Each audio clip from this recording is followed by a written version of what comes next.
Hello students, last class तक हमने degree of dissociation और डिग्री ऑफ एसोसिएशन के बारे में पढ़ा था और हमने उनके जो एक्चुअल में वैल्यू थी उनको डिफाइन किया था। लेकिन आपको degree of dissociation equal to क्या होता है, alpha equal to i-1 upon n-1, और हमने पढ़ा था degree of association means alpha equal to i-1 upon 1 upon n-1। आपको इनके बस फॉर्मूले को लर्न करना है, इनके डेरिवेशन से आपको कोई मतलब नहीं, वो तो बस आपको समझाने के लिए ड्राइव किया था। इसका मतलब जो डेरिवेशन है बस आपको उसको समझना है, एक्चुअल में उसे रटना नहीं है, उसको याद नहीं करना है। तो एक्चुअल में आपको उससे रिलेटेड फॉर्मूले को लर्न करना है।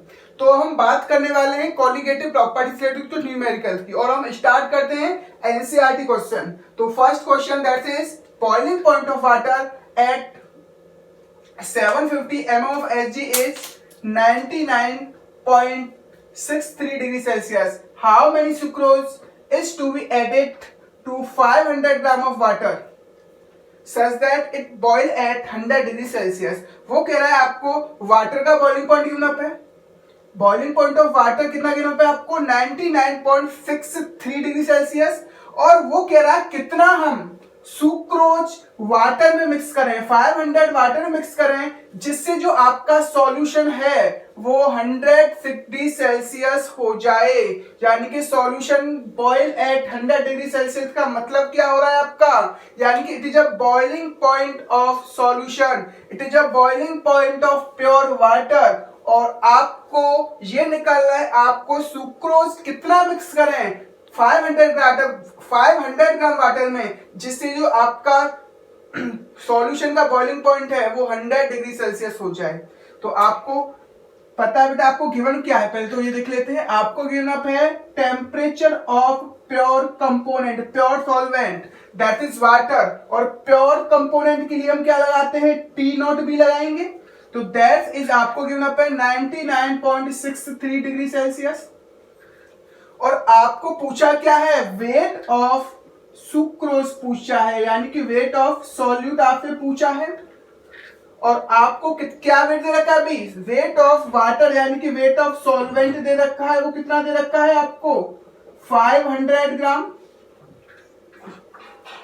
सच that boil at 100 degree Celsius. और वो कह रहा है जो वाटर यानी कि जो आपका सॉल्यूशन हो वो कितने डिग्री सेल्सियस में बॉयल हो, 100 डिग्री सेल्सियस। इसका मतलब क्या है, it is a boiling point of solution and boiling point of solution represented by TB, वो कितना गिवन अप है आपको 100 डिग्री सेल्सियस गिवन अप है। और आपको यहाँ केबी की भी वैल्यू दी हुई है, that is KB equal to 0.52 kelvin kilogram mole inverse. और आपको क्या निकालना है, वेट ऑफ सुक्रोज निकालना है।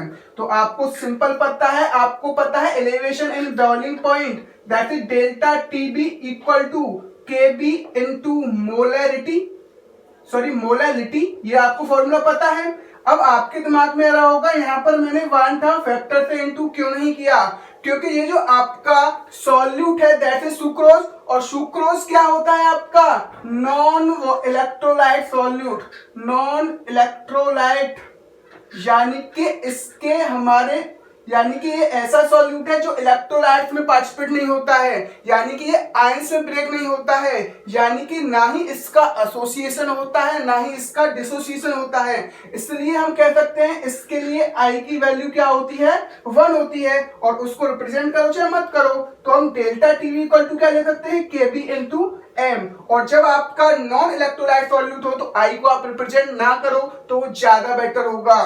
तो डेल्टा टीवी इक्वल टू हम क्या लिख सकते हैं भाई, डेल्टा टीवी इक्वल टू क्या होता है आपका, that is elevation in boiling point that is TB minus T naught B equal to KB. और हम मोलैरिटी को ओपन करते हैं तो क्या आएगा, वेट ऑफ सॉल्यूट क्या है आपका sucrose into 1000 upon weight of solvent that is water into molar mass of sucrose. आपको पता है जो आपका सुक्रोज होता है उसका फॉर्मूला क्या होता है, C12H22O11, और जब आप इसका मोलर मास निकालोगे तो वो आएगा 342, वो कितना आएगा आपका 342 आएगा। तो अब हम वैल्यू पुटअप करें, यानी कि सॉल्यूशन का बॉइलिंग पॉइंट कितना मिला पे आपको 100 डिग्री सेल्सियस। लेकिन आपको इस चीज का याद रखना है टेम्परेचर को आपको किस में लेना है, केल्विन में। टेम्परेचर को किस में लेना है, केल्विन में, क्योंकि यहाँ पर केबी की यूनिट किस में आ रही है, केल्विन में आ रही है। लेकिन एक चीज याद रखो, चेंज इन टीबी यानी कि चेंज इन बॉइलिंग पॉइंट, अगर आप केल्विन में ले लो या फिर सेल्सियस में, वैल्यू इक्वल आने वाली है। चलो एक बार हम इसे सॉल्व करके देख लेते हैं। अगर मैंने डेल्टा टीबी लिखा तो वो क्या होगा, TB minus T naught B.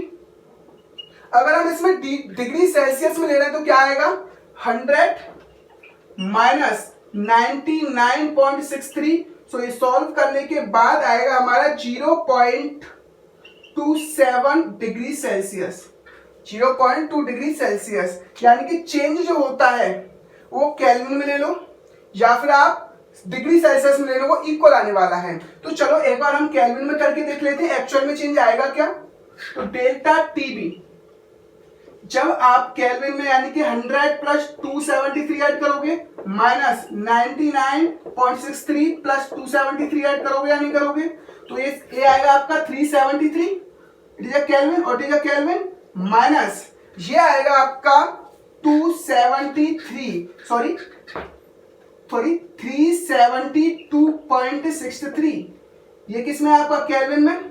तो इनको सॉल्व करने के बाद भी क्या आएगा, 0.27 केल्विन। बात समझ में आ रही है। तो आपको याद रखना है, चेंज इन टेम्परेचर आपका केल्विन में हो चाहे सेल्सियस में, वैल्यू इक्वल होने वाली है। तो इसका मतलब अगर आप सेल्सियस वाले टेम्परेचर से क्वेश्चन को सॉल्व कर रहे हो तो आप कुछ भी गलत नहीं कर रहे हो, लेकिन जब चेंज की बात नहीं होगी तब आपको टेम्परेचर को केल्विन में कन्वर्ट करना है, ये सबसे इंपॉर्टेंट पॉइंट है। और आपने देखा केल्विन में चेंज ले लो या फिर सेल्सियस में, वो इक्वल आएगा, चेंज में कोई इफेक्ट नहीं आएगा। लेकिन मैं बार बार कह रहा हूं, अगर यहां पर चेंज नहीं हो तो आप टेम्परेचर किस में कन्वर्ट करोगे, केल्विन में कन्वर्ट करोगे। तो यहां पर हम इसको किस में ले लेते हैं, सेल्सियस में रहने देते हैं, क्योंकि चेंज सेल्सियस में हो चाहे केल्विन में, वो इक्वल होता है।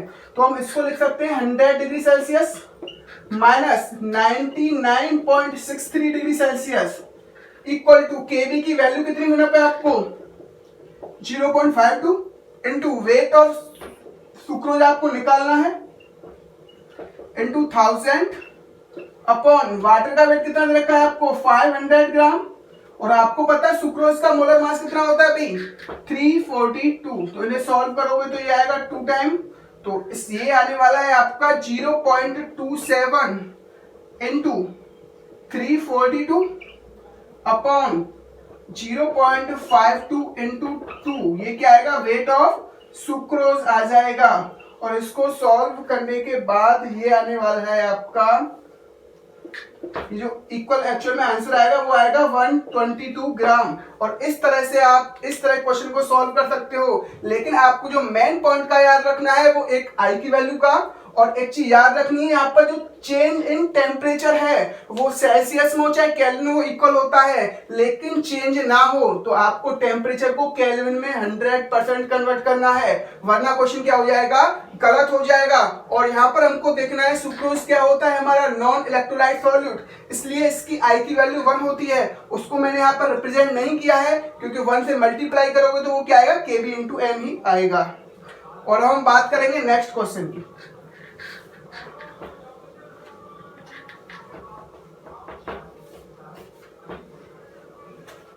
अब हम बात करेंगे नेक्स्ट क्वेश्चन की।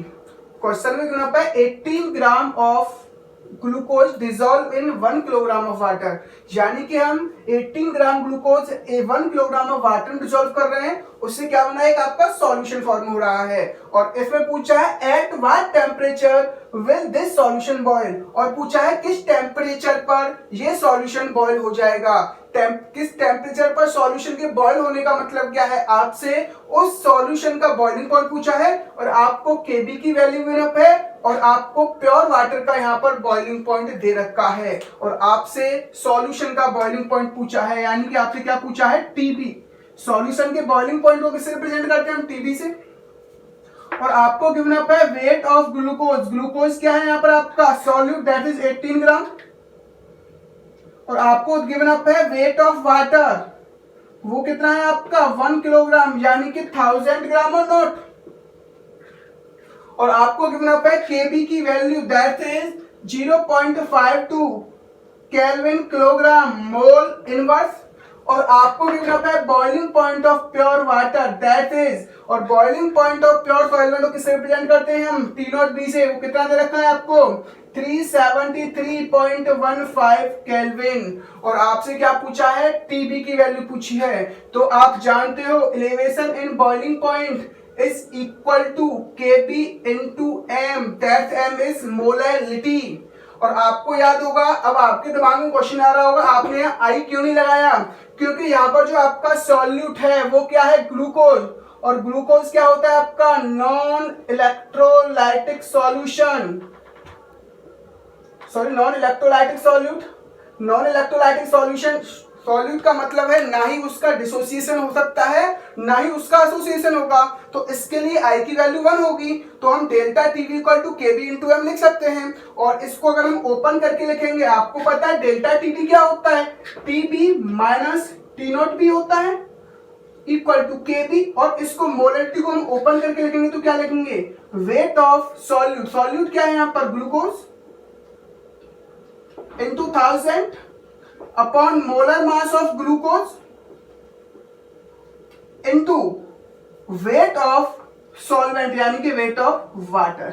और वैल्यू पुटअप करना स्टार्ट करो। टीबी आपसे पूछा है, टी नॉट भी आपको गिवन अप है 373.15, केबी की वैल्यू क्वेश्चन में गिवन अप है आपको क्या है 0.52 इनटू वेट ऑफ ग्लूकोज आपको पता है 18 है 1000। और आपको क्या निकालना है, मोलर मास ऑफ ग्लूकोज। आप जानते हो ग्लूकोज का molecular formula that is C6H12O6। और इसका मोलिकुलर मास क्या आता है, मोलर मास क्या आता है 180। तो आप लिख सकते हो upon 180 into weight of water कितना है 1000 ग्राम। 1000 से 1000 कैंसिल, इससे ये 10 टाइम। तो आप लिख सकते हो TB equal to TB minus 373.15 equal to 0.52 upon 10। तो आप लिख सकते हो 0.052। यहां तक बात समझ में आ गई।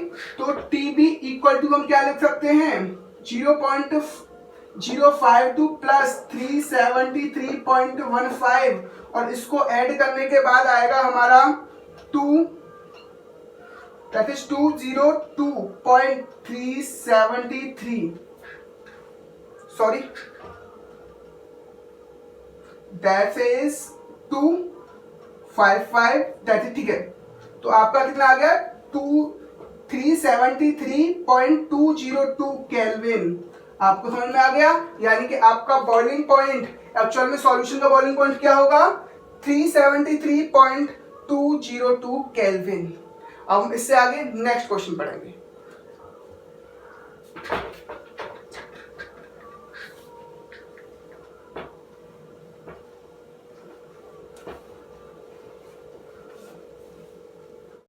अब हम देखते हैं next question, calculate the boiling point elevation. यानी कि आपको पूछ क्या रहा है, डेल्टा टीबी पूछ रहा है, यानी कि बॉइलिंग पॉइंट एलिवेशन पूछ रहा है for a solution prepared by adding 10 gram of CaCl2 to 200 gram of water. यानी कि आप 10 ग्राम CaCl2 को 200 ग्राम ऑफ वाटर में ऐड कर रहे हो। यानी कि आपको पता है आपका सॉल्यूट क्या होगा CaCl2। तो वेट ऑफ CaCl2 कितना होना पे आपको 10 ग्राम। और आपको वेट ऑफ सॉल्वेंट यानी कि वाटर कितना गिवन अप है आपको 200 ग्राम। और आपको गिवन अप क्या क्या है, केबी की वैल्यू गिवन अप है। और केबी यहाँ पर कितना है 0.52 केल्विन किलोग्राम मोल इनवर्स। और आपको molar mass of CaCl2 given up है 111 ग्राम मोल इनवर्स। और पूछा क्या है आपसे, डेल्टा टीबी। तो बहुत इजी क्वेश्चन है। अब देखो आपको देखना होगा, अब ये जो सॉल्यूट है वो क्या नॉन इलेक्ट्रोलाइट सॉल्यूट है या फिर इलेक्ट्रोलाइट सॉल्यूट है। आपको पता है CaCl2 है तो ये एक इलेक्ट्रोलाइट सॉल्यूट होगा। CaCl2 इज इलेक्ट्रोलाइट सॉल्यूट और नॉट। अगर ये इलेक्ट्रोलाइट आपका सॉल्यूट है तो ये कितने पार्ट में डिसोसिएट होगा, वन मॉलिक्यूल कितने पार्ट में डिसोसिएट होगा 3 पार्ट में। That dissociates into Ca2+ + 2Cl negative. यानी कि इसका 1 molecule of CaCl2 dissociate into 3 ions. एक मॉलिक्यूल कितने आयंस में ब्रेक हो रहा है? 3 आयंस में ब्रेक हो रहा है। तो इसके लिए अगर देखो, अब आपको क्वेश्चन में आई की वैल्यू गिवन नहीं है, तो इसका मतलब वो कंप्लीटली 100% डिसोसिएट हो रहा है। तो आप यहाँ आई की वैल्यू क्या मानोगे? 3 मानोगे। आपको मैं आई की वैल्यू निकालना बता चुका हूं। अगर कोई मॉलिक्यूल जितने पार्ट में ब्रेक होता है वही उसके लिए आई की वैल्यू होती है। किस केस में? अगर वो 100% डिसोसिएट हो रहा हो उस केस में। लेकिन यहाँ पर आपको कुछ गिवन अप नहीं है, ना ही ये गिवन अप है कि ये 100% डिसोसिएट हो रहा है नहीं हो रहा है, ना ही इसका कोई percentage of dissociation given up है। उस केस में आप इसको 100% डिसोसिएशन ही मानोगे। तो आपको पता है डेल्टा टीबी इक्वल टू क्या होता है? डेल्टा टीबी इक्वल टू, अब आपको आई लगाना पड़ेगा क्योंकि अब आपका सॉल्यूट क्या आ गया है? इलेक्ट्रोलाइट। तो आई इंटू केबी इंटू एम आएगा। तो आपको डेल्टा टीबी की वैल्यू निकालनी है। आई की वैल्यू क्या पुटअप करोगे? 3। केबी की वैल्यू क्या पुटअप करोगे आप? 0.512। एम का मतलब मोलैलिटी, तो इसका मतलब weight of CaCl2 into 1000 upon molar mass of CaCl2 into weight of water.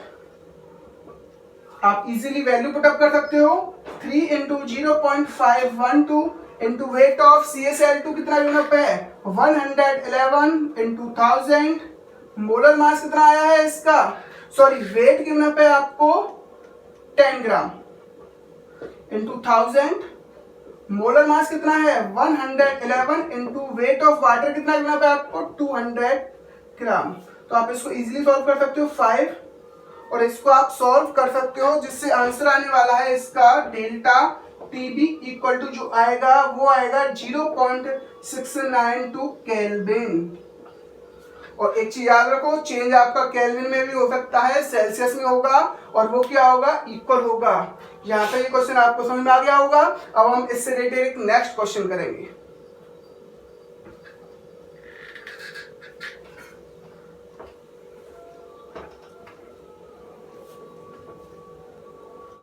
अब हम देखते हैं नेक्स्ट क्वेश्चन।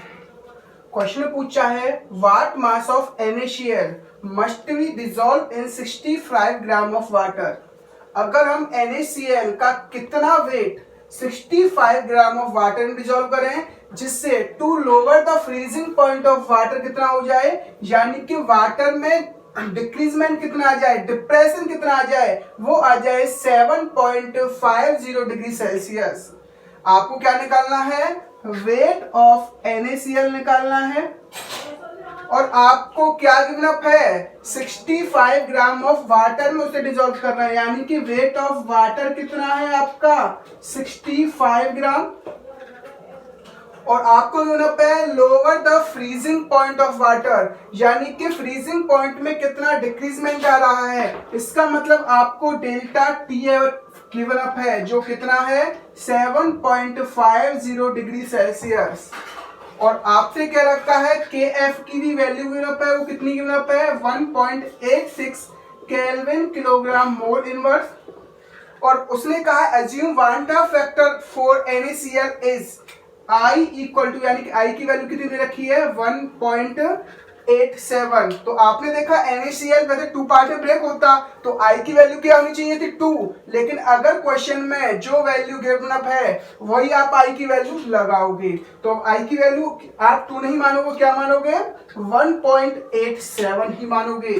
तो आपने क्या निकालना है? Weight of NaCl। आप जानते हो डेल्टा TF किसके इक्वल होगा? Delta TF equal to I, क्योंकि यहाँ पर NaCl क्या है आपका? Electrolyte solute, into KF into M, और M क्या है आपकी? मोलैलिटी। तो हम I की वैल्यू पुट अप करें, I into KF, molality equal to क्या होगा बताओ? वेट ऑफ सॉल्यूट, सॉल्यूट क्या है? NaCl into 1000 upon molar mass of solute, solute क्या है? NaCl into weight of solvent, solvent क्या है आपका? वाटर है। तो हम लिख सकते हैं डेल्टा TF की वैल्यू कितनी हमको गिवन अप है? 7.50 गिवन अप है, इक्वल टू I की वैल्यू कितनी गिवन अप है? वेट 1.87 इंटू के एफ की वैल्यू कितनी गिवन अप है हमको, that is 1.86 into wait of NaCl पूछा है into 1000 upon molar mass of NaCl कितना होगा। NaCl की बात करें, Na का होता है 23, Cl का होता है 35.5, तो ये हो जाएगा 5.85, तो ये हो जाएगा 58.5 इनटू वेट ऑफ वाटर कितना गिवन अप है आपको, 65 गिवन अप है।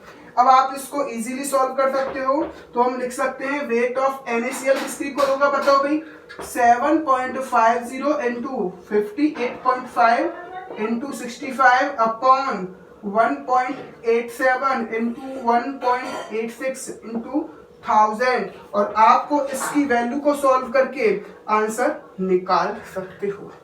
यहाँ तक बात आपको समझ में आ गई। अगर आपको आई की वैल्यू जो क्वेश्चन में गिवन पे आप वही पुटअप करोगे और इस तरीके से सिंपल क्वेश्चन आ रहे हैं, इस तरह से आप क्वेश्चन को सॉल्व कर सकते हो। अब हम इससे आगे बात करेंगे नेक्स्ट क्वेश्चन की।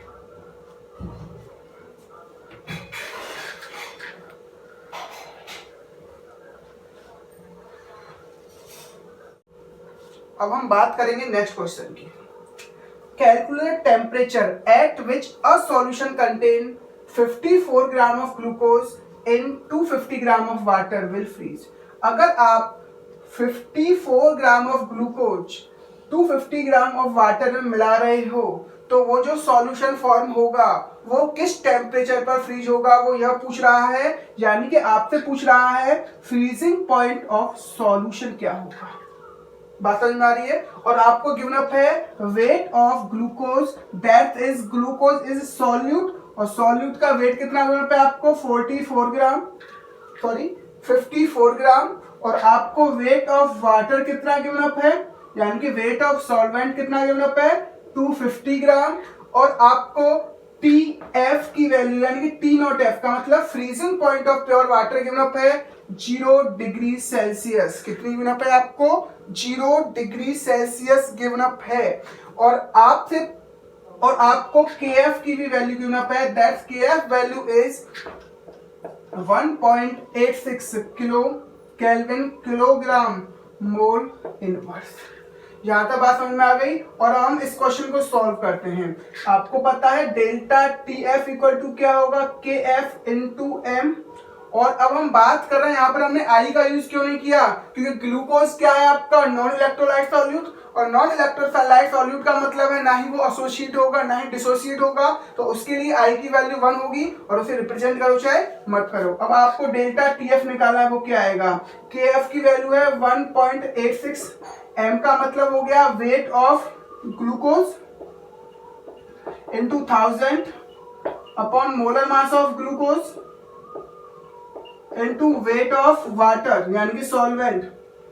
तो हम वैल्यू पुटअप करेंगे तो 1.86 इनटू ग्लूकोज कितना गिवन अप है वेट 54 इनटू 1000, मोलर मास कितना होता है ग्लूकोज का 180, वेट कितना गिवन अप है वाटर का 250, तो ये 4 टाइम जाएगा, तो ये जाएगा आपका 45 टाइम। अब आपको इसको सॉल्व करने के बाद जो डेल्टा TF आएगा वो आने वाला है 2.23 केल्विन, यानी कि आपको डेल्टा TF क्या मिल गया 2.23 केल्विन। और पूछा क्या है आपसे, TF पूछा है। मैं आपको पहले भी बता चुका हूं, चेंज चाहे आपका केल्विन में हो चाहे सेल्सियस में, बात एक ही होती है, लेकिन आपको टेम्परेचर प्योर वाटर का कितने गिवन अप है सेल्सियस में, तो आप इसको 2.23 सेल्सियस भी कह सकते हो, डिग्री सेल्सियस भी कह सकते हो, क्योंकि चेंज केल्विन में हो चाहे सेल्सियस में बात बराबर होती है। इसको हमने केल्विन से सेल्सियस में इसलिए कन्वर्ट किया क्योंकि आपको प्योर वाटर का जो फ्रीजिंग पॉइंट गिवन अप है सेल्सियस में गिवन अप है, तो इसलिए हम जो चेंज इन फ्रीजिंग पॉइंट है उसको सेल्सियस में कन्वर्ट कर सकते हैं। तो हम कह सकते हैं डेल्टा TF इक्वल टू क्या होता है T0F माइनस TF होता है। डेल्टा T0F की यानी डेल्टा TF की वैल्यू कितनी आ चुकी है 2.23 इक्वल टू T0F की वैल्यू है 0 माइनस, और TF की वैल्यू आपको निकालनी है। तो अगर आप TF निकालोगे तो क्या आएगा अभी बताओ, -2.23 डिग्री सेल्सियस। आपको पता पड़ गई, यानी कि ये जो आपका सॉल्यूशन होगा -2.23 डिग्री सेल्सियस पर जाके फ्रीज होगा। इस तरीके से आप किसी भी सॉल्यूशन का फ्रीजिंग पॉइंट निकाल सकते हो। अब हम इससे आगे नेक्स्ट क्वेश्चन की बात करेंगे।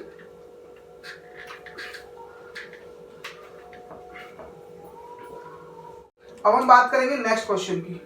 The freezing point of a solution containing 0.3 gram of acetic acid in 30 gram of benzene is lowered by 0.45 degree Celsius. और आपसे पूछा क्या है, वान हाफ फैक्टर पूछा है, यानी कि आपको क्या करना पे 0.3 ग्राम अगर आप acetic acid 30 gram of benzene में मिक्स कर रहे हो तो जो आपका सॉल्यूशन होगा उसके फ्रीजिंग पॉइंट में कमी आ जाएगी। और वो कमी कितनी दे रखी है, 0.35 डिग्री सेल्सियस। इसका मतलब it is a lowering in freezing point, यानी कि लोवर्ड बाय फ्रीजिंग पॉइंट, यानी कि it is a depression in freezing point आपको गिवन अप है। और आपका जो फ्रीजिंग पॉइंट है वो कितना डिक्रीज हो रहा है, 0.45 डिग्री सेल्सियस, यानी कि आपको डेल्टा टी एफ की वैल्यू गिवन अप है, दैट इज 0.45 डिग्री सेल्सियस। और आपको weight of acetic acid given up है, दैट इज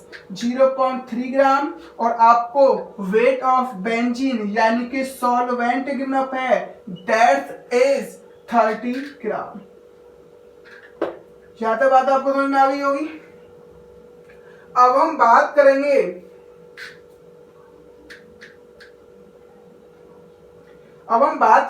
अब हमको एक्चुअल में निकालना क्या है, आई निकालना है। और आपको यहाँ के एफ की भी वैल्यू गिवन अप है 5.12 kelvin kilogram mole inverse, kelvin kilogram mole inverse. Actual में यहाँ से क्या पूछा है आपसे, आई की वैल्यू पूछी है। अब आपको थोड़ा सा दिमाग का यूज करना है। यहाँ पर आप आई की कौन सी वैल्यू लगाओगे, आई की हमने 3 वैल्यूज पढ़ी हैं।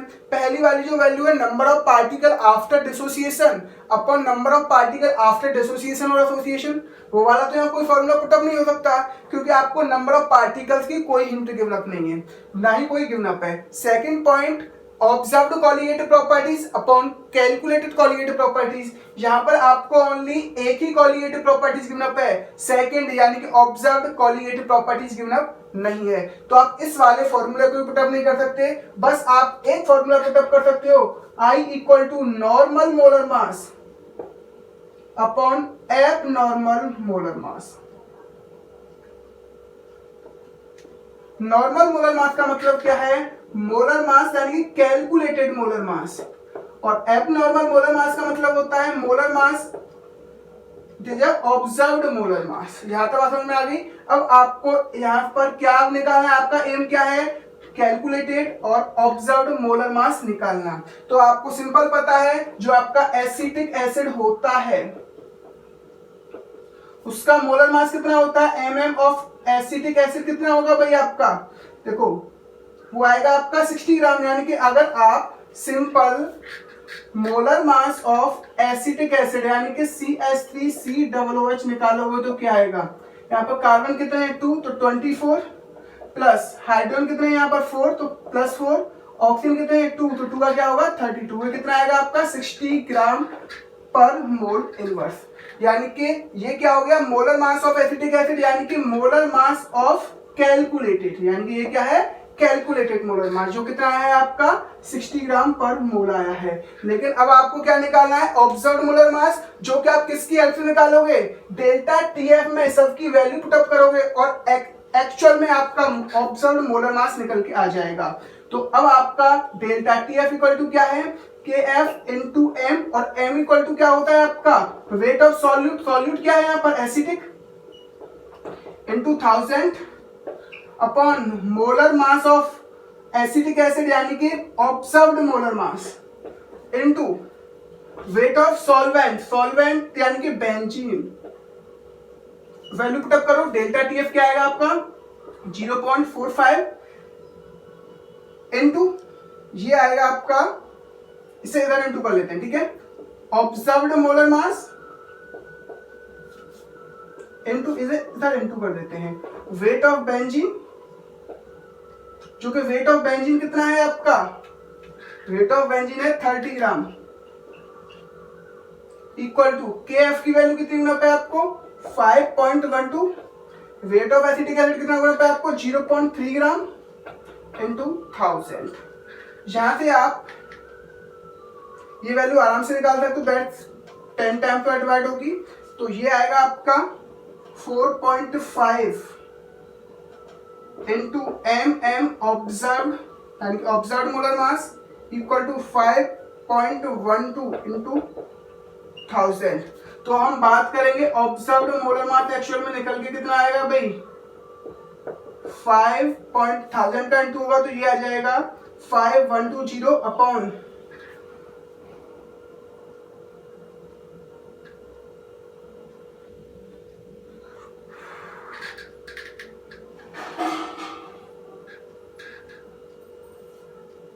बेंजीन का वेट भी हो गया 0.45 सॉरी 5 सॉरी कुछ ना कुछ तो मिस्टेक हुई है, 10 को यहाँ ये कट गया, 10 से ये कटा तो ये आ जाएगा हमारा